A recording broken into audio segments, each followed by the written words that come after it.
The Japanese language is a nightmare. If, like 70% of the world, you use the Latin script, you might not be aware of how many other systems exist and how different they can be. I've studied a few, but the one that kept surprising me was Japanese.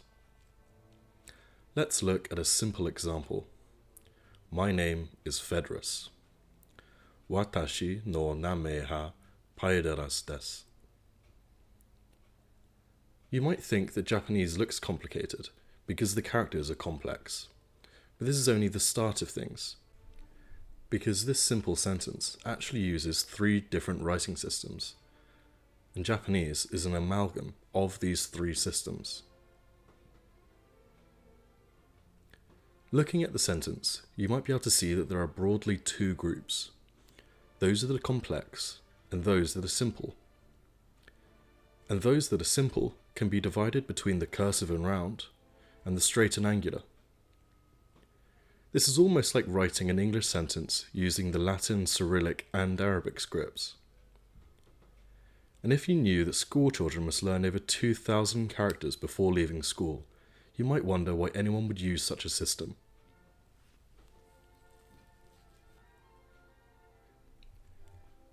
Kanji were adopted from Chinese and are the oldest and hardest part of the language to master. Kanji literally means Han characters, and is written using the same characters that are used for the name of the Chinese language in Chinese. The Chinese writing system, and thus kanji, use logograms. You might have come across logograms before if you've ever seen Egyptian hieroglyphs. To demonstrate the difference, consider how the letter R has no intrinsic meaning but must be combined with other letters to form something with meaning, a word. In logographic systems, each character contains meaning. Grapheme, the smallest unit of a writing system, a character.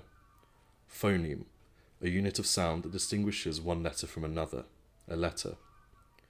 Morpheme, the smallest meaningful unit in a language, a word. Thus, alphabetic letters represent phonemes, and logograms represent morphemes. This is not to say that English doesn't have logograms, because it does. 1, 2, 3, plus equals, and, percent, hash, can all be represented using logograms in standard English.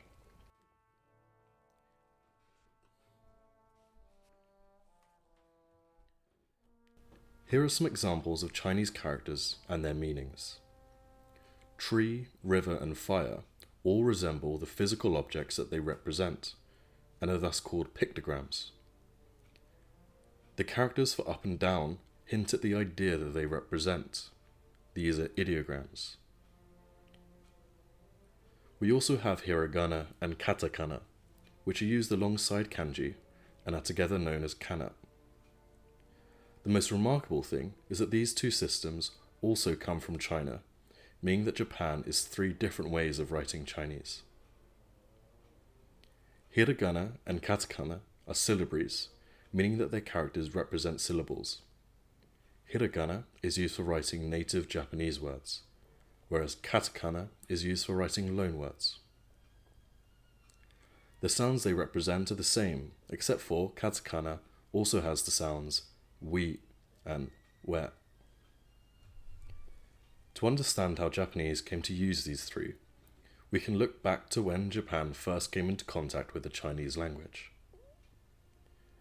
The first encounter with Chinese characters came upon receiving gifts from the Chinese emperor around the 1st century AD.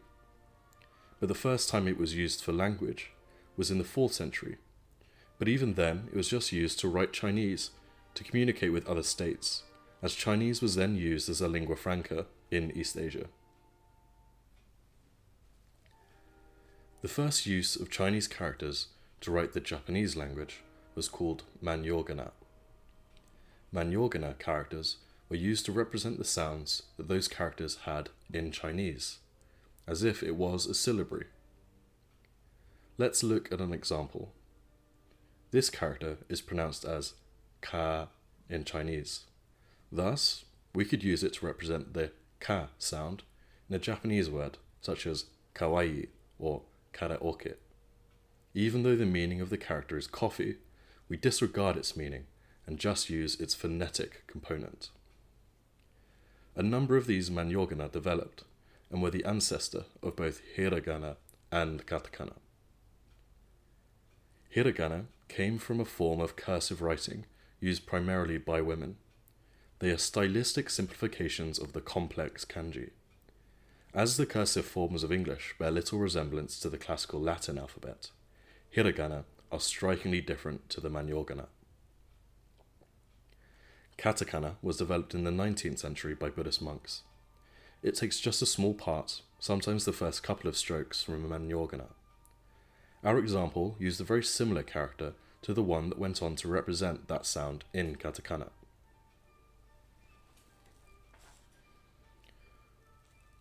Furigana are hiragana and katakana, written alongside kanji to indicate its pronunciation when it might not be known. It's used especially in children's media and where rare kanji are used, and it can come in very useful as each kanji can actually have multiple pronunciations. Unlike in Chinese, where the great majority of characters have a single pronunciation and meaning, in Japanese most kanji have at least 2 readings. My favourite example of this is the Japanese word for ritual suicide, seppuku, and its rarer synonym, harakiri. The words are written using the same kanji, but reversed. And the practice of following one's master in suicide is also written with 2 kanji, but written the same way, in the same order. It can be pronounced 2 different ways, both meaning the same thing, oibara and suifuku. The major groupings of readings are onyomi and kunyomi, depending on their linguistic origin. Onyomi arose when a character was adopted from Chinese along with its meaning and pronunciation. Kunyomi came from when the character was adopted for its meaning, but assigned to an existing Japanese word. The majority of kanji have at least one of each type of reading, and some have many more. A kanji might have multiple on readings, as it was adopted multiple times over hundreds of years, and the pronunciation changed in Chinese. And it might have multiple kun readings if it was used for multiple Japanese words that are synonyms or have related meanings. An extreme example is the character pronounced sheng in Chinese. In Japanese, it has at least 8 readings: sei, sho, nama, ki, o, u, i, and ha. There is one other category that can confuse the reading of kanji. This is when neither kun nor on readings are appropriate. This pair of kanji, meaning now in Chinese, was adopted as they are to mean this morning. Instead of using the on or kun readings for the characters, the whole Japanese word meaning this morning is used, kesa. This is similar to how kun readings came to be, but using multiple character Chinese words instead of single characters. With manyogana, we saw how characters were used just for their phonetic component. For juku jikun, they are used just for their meaning. As such, just learning kun and on readings is not enough. One must memorize all the unique cases of these irregular readings. This all means that to learn Japanese, one must master 3 different writing systems. Kanji is borrowed from Chinese. Hiragana and katakana are simplifications of kanji, and the latter of which is only used for writing foreign words. Even after learning how to speak Japanese, read and write hiragana and katakana, you must still learn thousands of kanji, each of which can have several different pronunciations.